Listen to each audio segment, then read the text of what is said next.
Et salut à tous, aujourd'hui vidéo en collaboration avec Dancer. Dancer c'est un plugin d'étalonnage de colorimétrie pour vidéo et photo. Attention, il y a les deux, qui est multiplateforme, donc vous allez le retrouver sur DaVinci, Final Cut et bien évidemment Premiere Pro et After Effects. Mais vous allez aussi le retrouver sur des logiciels de photos tels que Photoshop, Lightroom, Capture One et aussi Affinity. Ça représente quand même pas mal de plateformes, donc peu importe l'utilisation et les logiciels que vous utilisez, il y a de grandes chances qu'ils soient compatibles pour vous. Alors du coup, la marque m'a contacté et le brief de base, parce que j'ai demandé un petit peu ce que je devais dire, ce que je devais pas dire, pour savoir si j'acceptais tout simplement le partenariat. Ils m'ont dit, tu dis ce que tu veux. Si c'est positif, c'est cool, ça nous fait plaisir, machin. Et si du coup t'as du négatif, bah nous ça nous aidera à évoluer. Partant de ce postulat-là, j'ai trouvé ça cool et justement je me suis un petit peu renseigné, j'ai gratté un peu dessus.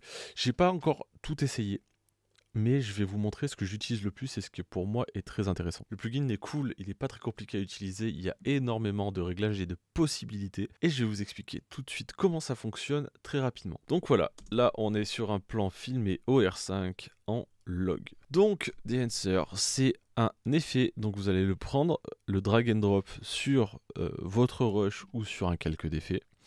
Ensuite, vous allez venir dans vos effets sur le rush en question et vous allez avoir l'intégralité ici des fonctionnalités de Dancer. Moi, pourquoi j'ai trouvé ça complètement ouf? Alors, dans un premier temps, vous le sélectionnez, vous allez sur Dancer Pro, moi c'est la V1.3 et vous allez aller dans Source, chose caméra, et là vous avez une liste assez importante de boîtiers avec la conversion du log déjà toute préétablie. Il y a une grosse partie Sony, il y a un peu de Sigma, il y a un peu de Red, de Panasonic, de Kinfinity, je ne connais pas, je sais pas ce que c'est, il y a du Fuji, il y a du DJI et ça c'est cool, franchement ça c'est très cool. Mais ce qui nous intéresse chez nous c'est Canon, donc il y a une grosse partie de la série R, les C70 aussi, les caméras type ciné, C70, C200. Donc ce qui nous intéresse, c'est le R5 en log 3 Cinema Gamut. Tac. Et là, directement, eh ben, c'est pas si mal. C'est très contrasté, mais c'est pas si mal. Du coup, ici, on va pouvoir gérer l'exposition. On va juste en rajouter un tout petit peu. La température ici. Hop, attends, on va réagrandir un peu là. Tac. Alors, on a le vert et le magenta ici. Ici, on a la température de couleur. Le defringe, si jamais vous avez des aberrations chromatiques. Mais déjà, dans un premier temps, en 2 clics, c'est pas si mal. Hein. C'est vraiment pas si mal. Ensuite, vous allez pouvoir descendre ici sur film. Et alors, le film, c'est quelques luttes déjà préconfig. On va partir tout en haut. Et on va en faire défiler quelques-unes. Et en vrai, c'est pas si mal. Il y a des trucs qui sont quand même pas mal. L'image de base est pas incroyable, mais elle, par exemple, Astrum Color, ça me va de fou. C'est assez naturel. Je suis peut-être un poil blanc, mais ça, on pourrait éventuellement le corriger avec un tout petit peu, voilà, tac, poum, un tout petit peu de température de couleur, et on est pas mal. Et ça m'a pris 2 clics. Selon les projets, par exemple les vidéos YouTube où j'ai pas forcément besoin de trop se casser la tête ou autre, ça peut être hyper intéressant. Le gros avantage de ce logiciel, ça va être qu'on va avoir toute une partie qui va imiter, entre guillemets, qui va réadapter l'image numérique à ce qui se faisait avant en argentique. Donc on va avoir toute une partie que beaucoup apprécient énormément. Il y a le grain, tac, dans cet onglet-là. Donc on n'oublie pas Enable ici pour l'activer. On va rezoomer pour qu'on le voit un petit peu mieux. On va se mettre à 150. 150 c'est un peu abusé. 75, voilà. Et là, on va voir... Au secours, je fais n'importe quoi. Là. Et là, on voit bien le grain. Le grain qui est bien présent. Tac. Je fais n'importe... ça va être compliqué comme vidéo. Là, on va voir. On peut rajouter, enlever du grain. C'est bien.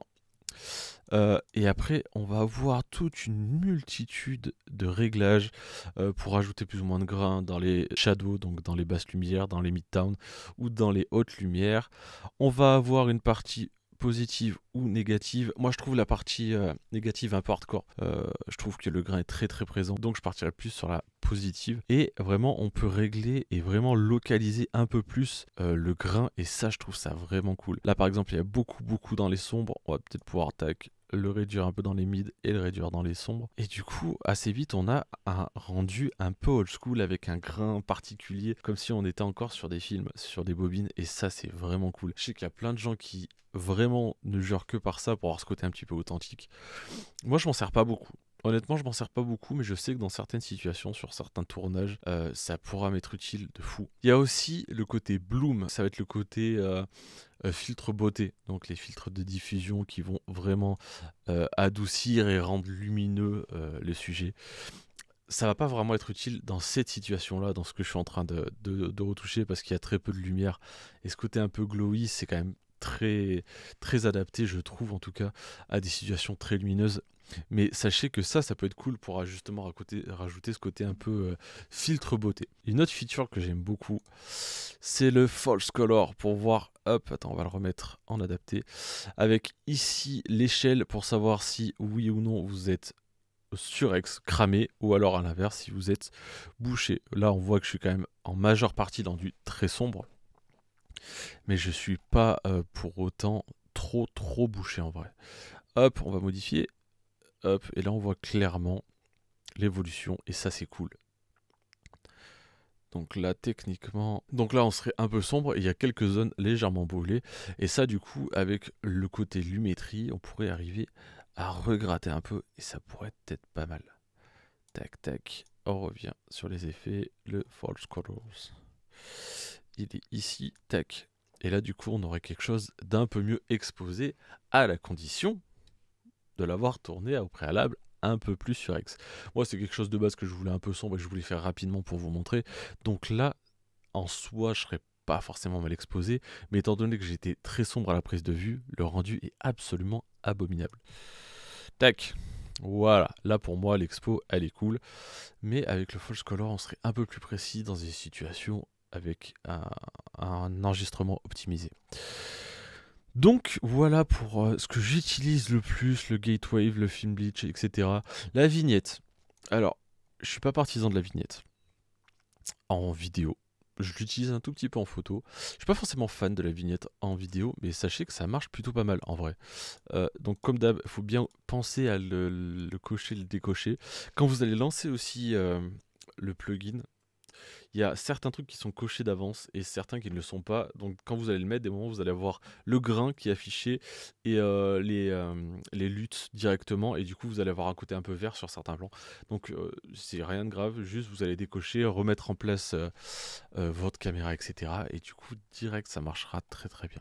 Donc ouais, la vignette, ça marche bien, il n'y a pas trop de problèmes. C'est pas quelque chose que j'utilise forcément de fou. Dans certains cas, peut-être à tort, voilà, par exemple avec mon setup où il y a des trucs sur les côtés qui sont pas super beaux, ça vaudrait peut-être le coup de mettre une petite vignette, mais c'est vrai qu'en vidéo, j'utilise pas forcément bien, des moments c'est chiant pour les raccords et tout. Donc je suis pas sûr pour moi de l'utilité, mais encore une fois, dans certains cas, c'est intéressant de l'avoir. Dans tous les cas, quand on a des plugins, quand on a des caméras, du matériel, autant avoir un max d'options et de pas se servir de tout plutôt que se dire plus tard ah c'est con là j'aurais bien rajouté une vignette et ça y est pas. Donc en tout cas le fait que ça y soit c'est vraiment très cool. Donc voilà à peu près pour les réglages. On va pouvoir gérer tout ça, on va pouvoir gérer la colorimétrie, on va pouvoir gérer le grain, on va pouvoir gérer la vignette, on va pouvoir rajouter un côté un peu filtre beauté, on va pouvoir gérer ou simuler en tout cas la respiration du film. C'est-à-dire qu'à l'époque quand on filmait sur bobine, le film n'était pas hyper plaqué, toujours au millimètre près sans bouger. Le film vibrait un peu et du coup ça avait tendance à modifier légèrement l'exposition et tout. Et du coup on va pouvoir avoir cet effet justement filmé à la bobine. Et ça c'est stylé. Ça pour beaucoup ça peut être vraiment très cool, réavoir ce côté authentique. Même si, on va pas se le cacher, le grand public, la plupart des gens ne verront pas ou peu la diff.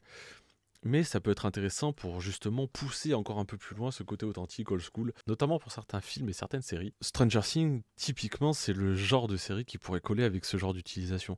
Avec justement tout ce côté old school, il y a beaucoup de choses qui ont été faites pour que tout colle, absolument tout colle à l'époque, notamment la colo et tout. Et là, ça pourrait être intéressant d'avoir ce genre de plugin justement pour tourner ce genre d'image. Donc voilà un peu rapidement pour ce que fait ce plugin.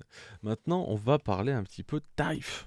Parce que oui, c'est un plugin payant qui vaut un peu d'argent. Il y a plusieurs tarifs différents. Donc, vous allez choisir par exemple DaVinci ou Premiere Pro et vous allez pouvoir choisir 3 mois, 6 mois, 1 an ou le payer à vie. Donc, on est sur 3 mois à 149 euros, on est sur 6 mois à 199 euros, on est sur une année à 300 euros et on est sur une licence à vie de 450 euros. C'est quand même une somme. Souvent, sur cette chaîne, je fais des produits qui sont abordables. De temps en temps, il faut aussi parler de logiciels qui valent un peu des ronds parce que Premiere Pro, on va pas se le cacher, ça vaut quand même un peu des ronds. Et ce plugin vaut aussi de l'argent, mais honnêtement, il est quand même hyper pratique. Moi, je sais que je vais m'en servir très souvent pour gagner du temps, notamment sur des petits projets où il n'y a pas de budget et on peut pas faire appel à un étalonneur pro ou si on peut pas passer trop de temps sur l'étalon. Ça peut franchement réduire les temps de montage et donc réduire le coût. Et du coup, on sera forcément moins précis parce que j'y passerai moins de temps, mais juste le fait de pouvoir dire tiens, hop, caméra R5, boum, la lutte, ça sera ça, et déjà tout est entre guillemets homogène.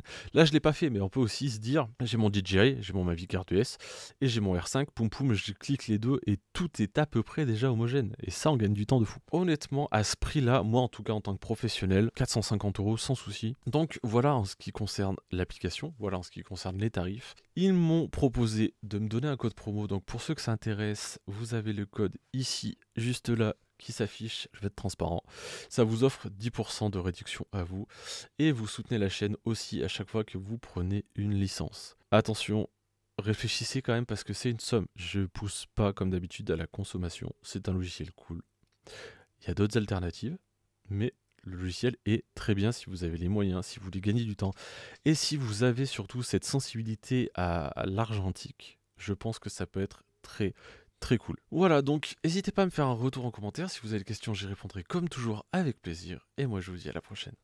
Ciao.